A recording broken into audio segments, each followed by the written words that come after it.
Hello, I'm Judy Woodruff. The Obama administration is almost halfway through its first year in the White House, hard at work on an ambitious agenda. At the top of the list is fixing the economy and reforming health care and the nation's financial regulatory system. One person who's in virtually all the meetings on those issues and more, as well as national security, is Valerie Jarrett, a longtime friend of both the President and the First Lady, now senior advisor to President Obama and the highest-ranking woman in this White House. I sat down with Valerie Jarrett here, and we talked about the economy, health care, and her relationship with the Obamas. Valerie Jarrett, thank you very much for talking with us. My pleasure, Judy. You sit in on the daily economic briefings with the President. You have a business background. We're now hearing from many outside economists that the administration's economic projections are just wildly optimistic. They're citing the Congressional Budget Office. They're saying that the deficit and unemployment growth are going to be a lot less than what the administration believes. Well, first of all, I don't think that we have been overly optimistic. When President Obama came into office, he was very direct and honest with the American people, transparent. We came into a record deficit situation. We came in with 2 wars that we were supporting, a global meltdown in the economy, and an awful lot on his plate. And he described that very clearly to the American people, and we made projections based on the facts as they were.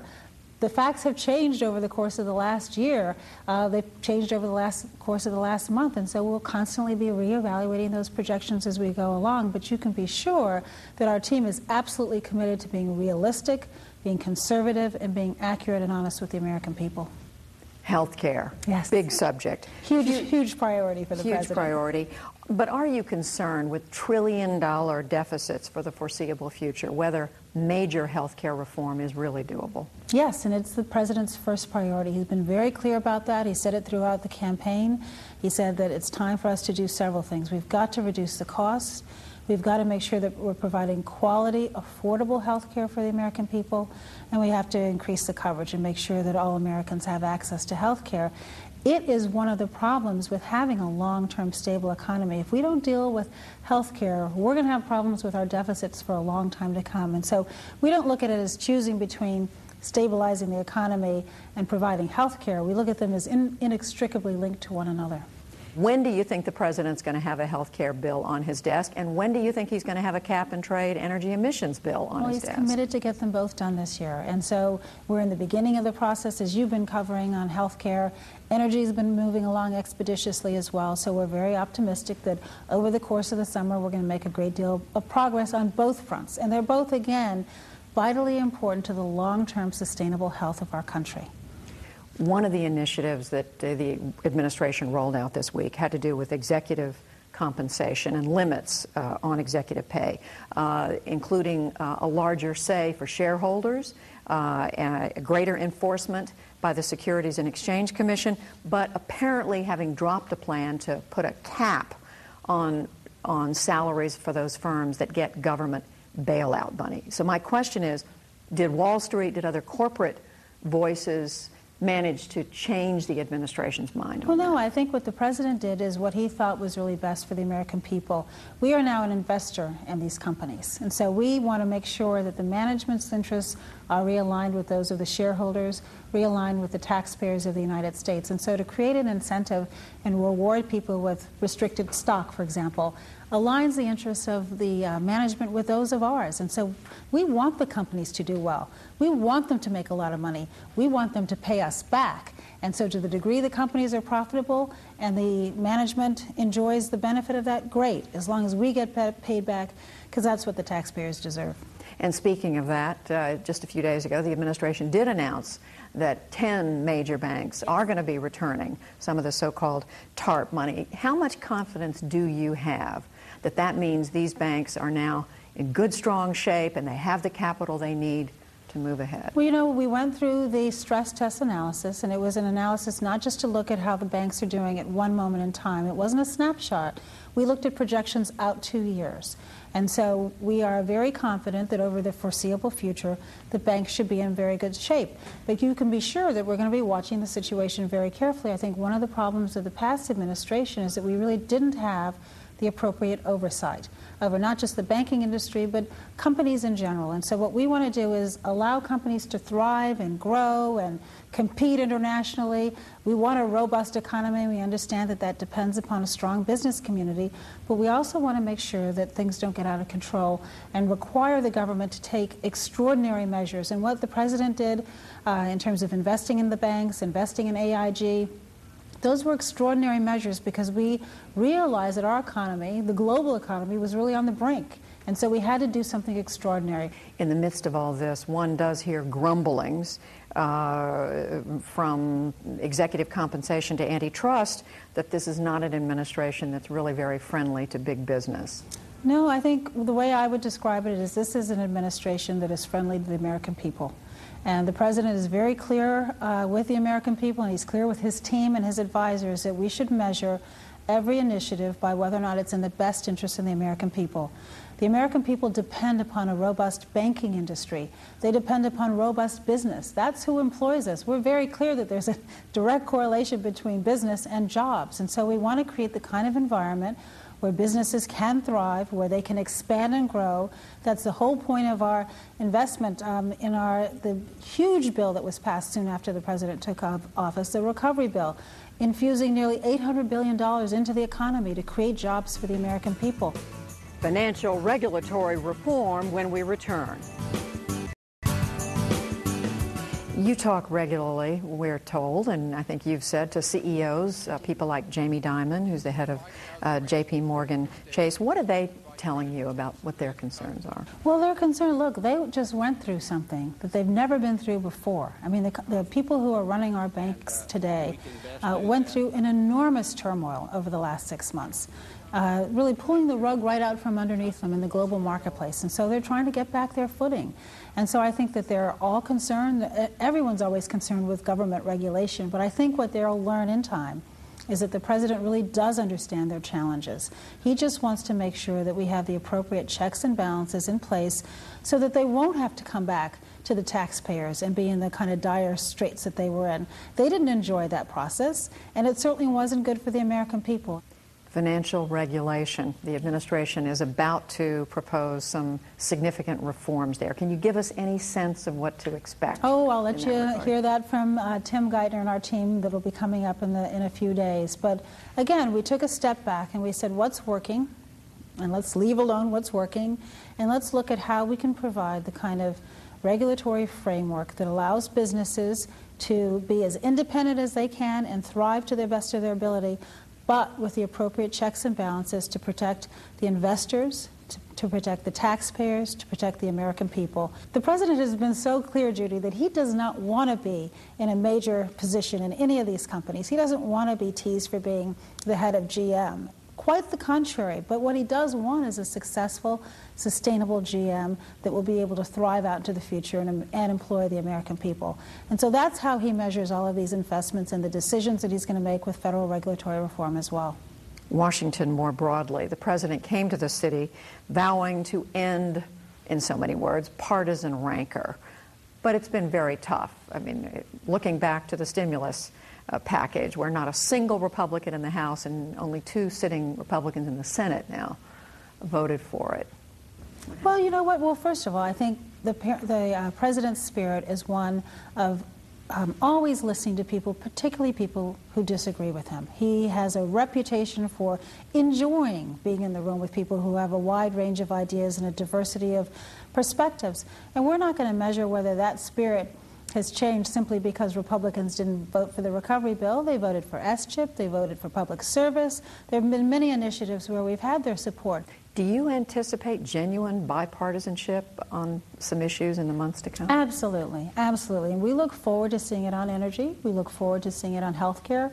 We look forward to seeing it on all of our initiatives. And I think what the American people can be assured is that President Obama is going to get up every day and he's going to continue to try. He's going to always reach out. He's not going to be discouraged because of a vote on any one particular bill. And I think that's what the American people wanted. So the resilience, the stick-to-itness, the spirit of bipartisanship that is embodied in our president. And that's not going to change regardless of the response we get from the Republican Party. Democrats seem pretty united among yourselves on domestic issues, but when it comes to national security, we're seeing some divisions. Raised a lot of questions we're hearing on Guantanamo. A number of Democrats are unhappy about extending the war in Afghanistan. Listen, these are complicated issues. I don't want to minimize in any way the severity of the stakes here. The stakes are very high, and these are issues where emotions run high. And I've had conversations with members of Congress who have very strong feelings on continuing to fund the war. And I think what we all have to do is to kind of take a step back and look at the fact, listen, the president was opposed to the war in Iraq to begin with, and yet, you know, you come into office and you have to face the situation as you find it. As you know, we just came back from a very successful overseas trip and met leaders, many of whom he had met here also in the United States. He has the ability to sit in the room with somebody with whom he disagrees on an issue and talk it through. And I think that's what the American people want right now. Speaking of that trip overseas, the president made a major address in Cairo, speaking to the Muslim world about relations between the United States and Muslims internationally. Is the president going to now get personally involved, more directly involved, I should say, in the Middle East peace process? Well, what he did, I think, by giving this, you shouldn't just look at the Muslim speech in a vacuum. We also were in Saudi Arabia the day before, meeting with the king. Netanyahu had been to the White House a few weeks before that. King of Jordan, King Abdullah, has been here as well. He's had a working relationship with all of the leaders of the Palestinian people. And so I think what he has done by touching all of these different world leaders is to set a new tone, one to, in a sense, turn the page. And I think that's what he was saying in his Muslim speech. Let's try a new approach. Let's really try to work together and see if there is some common ground. So, yes, I think he does want to be personally involved, but he's also assigned Special Envoy George Mitchell, who's on his way to the Middle East now. And that's the person who's on the ground and who has received rave reviews from everyone. And so having him in the Middle East, having Secretary Clinton being very visible, involved as well, it's really a team approach. And I think he is committed to doing what he can. But he also said very clearly in that speech that he can't do it alone. A glimpse inside the Obama White House after the break. Questions about the White House and the way that it works. Every administration has its internal disputes. It has been reported that you were added to those daily economic briefings to make sure that top economic advisor Larry Summers didn't dominate. How's it going? I would actually disagree with that description. First of all, I'm a huge fan of Larry Summers. I don't think I've ever met somebody who is so extraordinarily intelligent and yet can explain something as though he's talking to a third grader. I mean, he really is a wonderful teacher. I have learned a tremendous amount from him. And I think the president enjoys a robust group of economic advisors: Larry Summers, Christine Romer, Tim Geithner. And I enjoy being in those meetings because we have the opportunity to hear from some of the smartest people in the world about how to tackle very complicated issues. Yesterday, I won't tell you the topic, but we had a difference of agreement between two top economic advisors, and they both put on their case, and the president was, in a great mood, and it was a very tough issue, but it was really important to hear two different perspectives. And out of that, at the end, the president said, you know what, I actually think you're in agreement on about 80%. I'll go back and see if you can work on that last 20 a little bit further. And that's the way the president is. He wants to have a diversity of opinion. He enjoys that dialogue. So both Bloomberg and the New York Times, among others, have reported that Dr. Summers has shut out people like advisor Austin Goolsbee. And to be very specific, during the deliberations over Chrysler and whether to bail Chrysler, to keep Chrysler afloat, has the president insisted that Austin Goolsbee be in those meetings so that he can hear from him? He has included Austin in many meetings. Austin also works very closely with Larry Volker on our outside advisory board. The president always wants to hear all voices, and he ensures that that happens. But I don't want you to read too much into this inside baseball. I'm in the room. I'm observing the dynamic, and it is collegial, it is respectful, and I think that the American people should be confident that the president is well advised. Here's another one.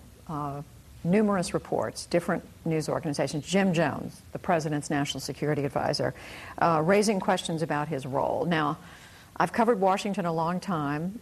These kinds of stories don't just happen in Washington. It evidently means somebody's gunning for going after Jim Jones. Can you set us straight on what's going on?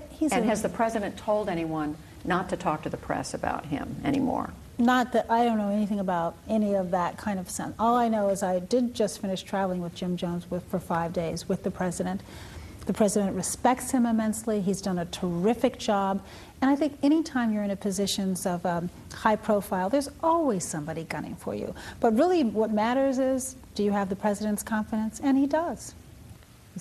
The president saying something to saying anything to people who are talking to the press that maybe they shouldn't do that? You know, the president doesn't micromanage a lot of that nonsense. I think that what the president is focusing on is what's he going to do about foreign policy. And so in his meetings with General Jones, they're focusing on important issues like Afghanistan. And so all of this, see, this is not new to you. This is Washington, and I guess this is how things are done. No advisor closer to the president than you, than Valerie Jarrett. The perception, though, on the outside sometimes is that in those high-level meetings, whether it's the NSC or the National Economic Council, that mainly, yes, you're there, but it's mainly a group of middle-aged white men. Well, we have a lot of women. I don't know that Anita Dunn would like to be referred to that way, or Mona Supton, or Susan Scher, the First Lady's new Chief of Staff. My goodness, we have, I think the President made very clear, and as you know, I was a co-chair of his transition, and the principles that he set forth for John Podesta and Pete Rouse and for me at the outset of the transition, and that Vice President Biden shared, is we're going to have a diverse, robust team in the White House and the same thing in the cabinet, because we want it to reflect the American people. And he's worked very hard to make sure that he has that, and he does. And the reason I ask is because the names we read and you see are Rahm Emanuel, David Axelrod, Pete Rouse, Greg Craig, Larry Summers, Peter Orszag, Jim Jones. All terrific, terrific men who've made a significant contribution. But the women are there, and believe me, the president listens to everyone. Up next, Jarrett's role as advisor and friend. Valerie Jarrett, you are a close friend as well as a trusted advisor to the president and the First Lady. Where does one role, the role of friend, stop and the role of advisor begin, or vice versa? Well, you know, I've asked that question very often. I would say that in my role as advisor, I try to be judicious with the president's time. I refer to him as Mr. President. I respect him and I respect the office, and that's something that I just take really seriously. And in his role as president, every minute counts. And so when we're in there for the economic meetings, or if we're in there for our senior advisor meetings, I try to be respectful of his time, and I don't raise issues with him unless I have to, unless I feel that they're important. When I'm his friend, then it's a casual circumstance, and the whole point is for us to let our hair down and relax and be friends. And I think it's important for me to be able to go back and forth. And so if we're watching a movie, well, then I'm not burdening him with my opinion on Afghanistan. We're watching the movie.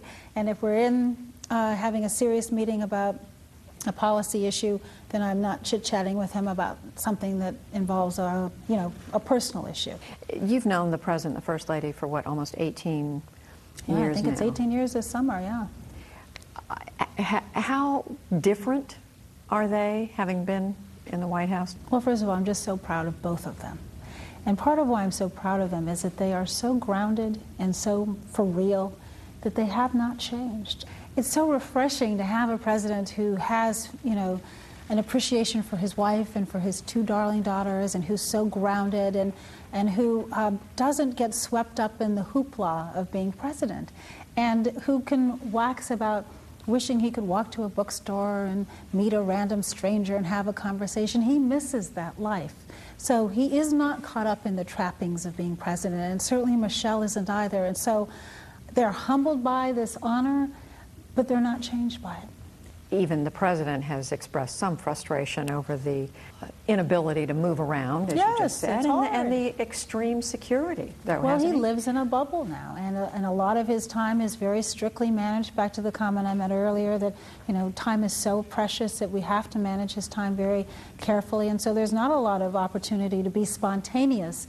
And he was a very spontaneous person, I think, before he became president. So sure, he's had to make some adjustments just in terms of his lifestyle, but the core decency, that good spirit, that wonderful temperament, and person who I really connected with 18 years ago, still very, very much the same. Same for Michelle. I have to ask you this question. I've covered a number of presidents' White Houses. I've never seen one trying to do as much as this administration is trying to do in a short time. Does it ever feel overwhelming? Well, of course it does. There's an awful lot going on, but I think that the American people expect a president who can multitask. And let's face it, it wasn't his desire to walk into a global meltdown, walk into 2 wars, walk into the challenges with the banks and the auto industry and healthcare and energy and education. It would not have been his preference, but what we want is a president who steps up to the plate and accepts the fact that you have to take on a bunch of challenges at one time, and you can't solve the overall economy and have a sustainable economy unless you focus on healthcare and public education and energy. Valerie Jarrett, Senior Advisor to President Obama and close friend to the President and the First Lady. Thank you very much for talking with us. Thank you, Judy. It's always a pleasure.